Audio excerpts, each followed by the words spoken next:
Okay, so we're in the loading room. I bought this Glock pretty cheap, like as cheap as you can get, for the most part, on Gunbroker. It's a Glock 23.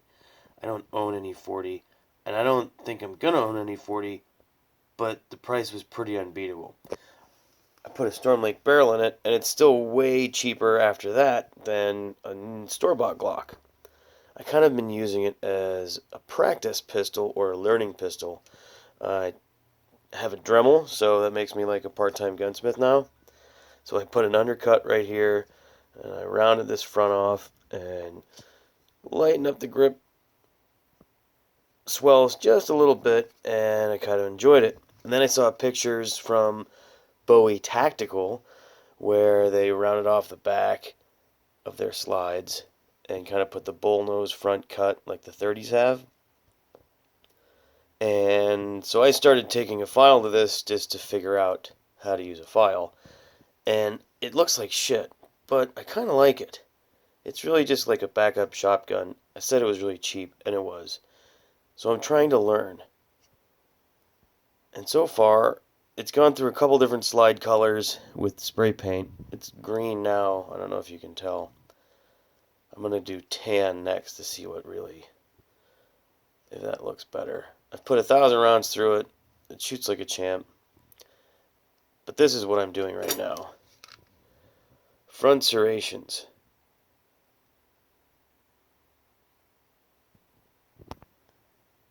I looked around for do-it-yourself front serrations YouTube video and only found milling machine stuff, which is really cool, but I don't have one of those. And I agree, these probably look pretty shitty. But they're almost the same size, and they're incredibly functional. So I'm going to do the other side and show you what I'm doing. And like I said, they don't actually look that great. I'm pretty impressed that how they came out overall. And I think once they're painted, it won't be that noticeable. But they're incredibly functional. They're just like these ones. Your thumb grabs really well, and they work. So let's let me show you what I'm doing here. So I took this old ruler, which is steel and hard, and this very expensive pick set from Harbor Freight. I cut the lines in the paint so I can start on the same side. Okay, so we're chalked up. You can see my high-tech, super intense jig system here. It's on like a 70s Panavice mount, which I can only imagine a guy walking around door to door in the 50s with one of these, like a box full of them, trying to sell them. It actually works really well for his, for what it is. Anyway, I rolled this thing over from my line marks, and I eyeballed it. I think that looks pretty close. Anyway, the other side already looks like garbage, so this could only be as good as it gets. So, this Dremel wheel came with the set, and it just happens to be the exact distance of the normal lines. So, that's what I've been using. It doesn't take that much to cut through it, but watch your ears. I'll see if I can figure out how to make it less loud afterwards. Put on your glasses and fucking squint with me here.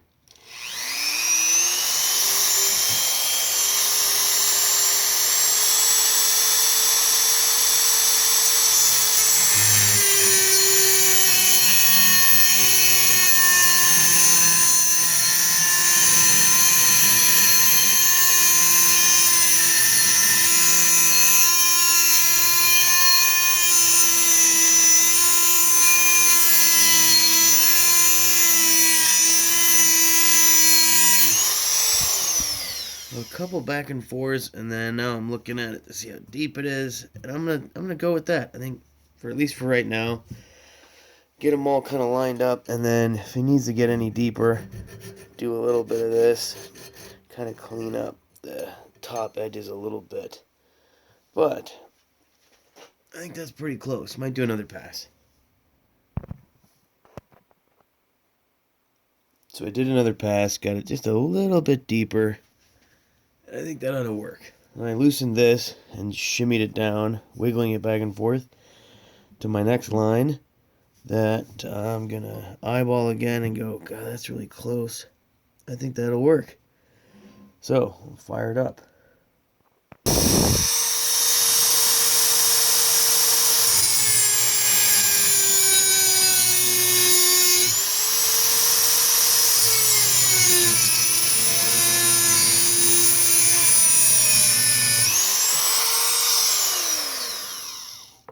So as you can see, I'm fighting against this thing now because I'm awesome and didn't back it up, but let's fix it. Alright, let's try that.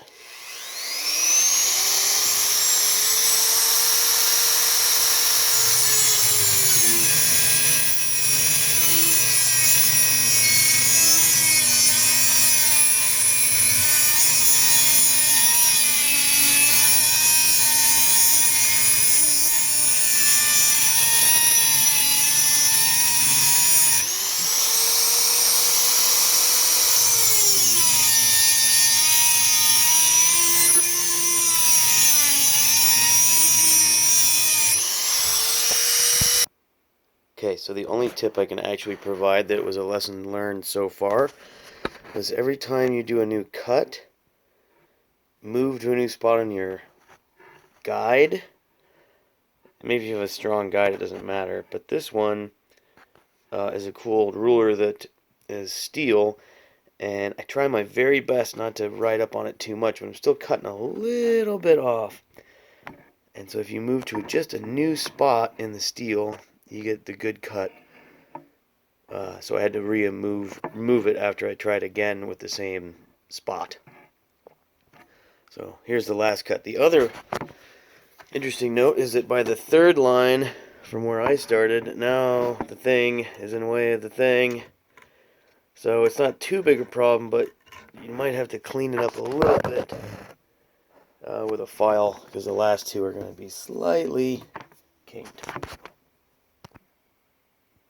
Okay, so we're done with all four, and I'm actually way happier with these ones than the other side, but I think only because I did four first already for practice. I should have practiced on a piece of steel. That would have been smart. So there's still some cleaning up and tightening up a few spots to do with the file, but overall there's definitely some grab there, which is functional, which is the whole point of this thing. So as luck would have it, this file also fits these pretty perfect.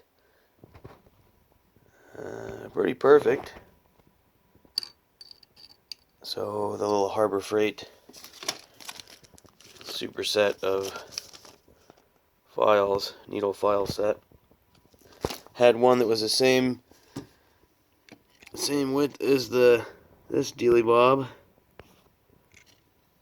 which I would recommend if you're going to do it, get two of these, because you can see how the angle kind of started to affect the cutting, and that could have been from my ruler or it could have been from my high-tech mounting device that got filed on a few times. But either way, this is much harder to do on this side than it was the other side. It's very tight. But after you do a few passes through each one, it cleans it up pretty nice. If you think you hate it now, wait till you shoot it. It actually looks pretty decent, I think. If you show this to machinists, they'll puke and they'll run away and it won't be pretty. But overall, it actually looks pretty decent. There's still plenty of work to be done in trying to make this thing look cool, but they're certainly functionable.